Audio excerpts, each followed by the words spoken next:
Dada najya nticyenda kureba umwana utakuzarwa umukombo. Kato dawa. Inaite twa kugisinga rero bakagumomo. Agambiye. Kandi yokora hora nonda kubahorezo kukwataka hano gende nabo ubundi tukagira ofisi. Kato. Broso wagamba ki? Kigali cye mukari. Ntakukigara kamushini nze birwaki. Yesu. We ntagiro warara waho jore kindamukora.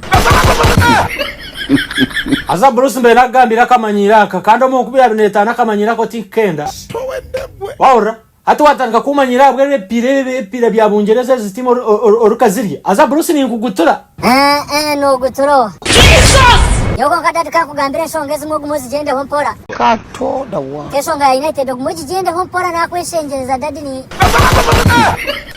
bruce ni nyo garka moto koka tocintina kashwate naza kukora ho tocintina kasho koka buzima no jango mutugo bruce tebekino mutugo gukoro no hati no teka ngo kuwato kabinga abana ngo batakuzarwa muninga bakoze tokumangwa abana bakuyamba bwe hata yiwabo ngo muntu kamangwa abantu abo no zanda mutendo bakoremermo bwe hata bargo hono gikori umusuruwe nyo dado bonjuma oboye karakasa ekina gandara wachhora ibintu bigumire tinchenda mwana utakuzarwa mukomo koka jango bruce totanje to yegine shaina nabes group zombu senteze no jayi wakiwa munkurebiwo ugo mutugo tugutebekino bwe buzima ukabe no kwata ndijaga kakureba akabujeke mpira ngwe ejepa mu Arsenal wa United aho mukayanje ora obitwazo ozokupanisa umutamu ozose wena hiwa fero mutumo tosisika kola toreo ozokuni sababu z'abantu bwe kangambira hati Bruce tokuzaguma mom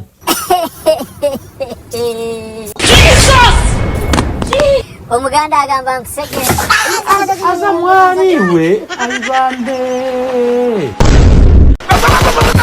chaterera nyaburawe kato dawa owakamwenzi kanungu rukwinjira hoima kasese kabare ntungam rubaro kombo mbamtabanu wa medad isinjiro chiruhura ryantonde buhweju shema rubirizi nitoma Fort Potro nezindi districts ezintagamba nkoko mumpagire emyaka 3 nyo Bruce da Holy Ghost nanyenda kubaletera makuru marungi twabaletera umwana muto omufamily ya Ankole TV nkoko natire dada pressure twagiye kwangana tukatereze bya finance mwene ndigire nabatera business ningashina atahakantu karungi ngutsa kubantu kwatira mikoro yawe gono mukoro goine buri kimwe cyona oine birthday party introduction wedding ceremony baby showers mbwena alinyenda ngo abantu banje abo kunkunda batanu bajya munyoni ijumirana tinyine makuru nanyenda kubagandura ngo akantu ko kire ekimbere mweta kitine makuru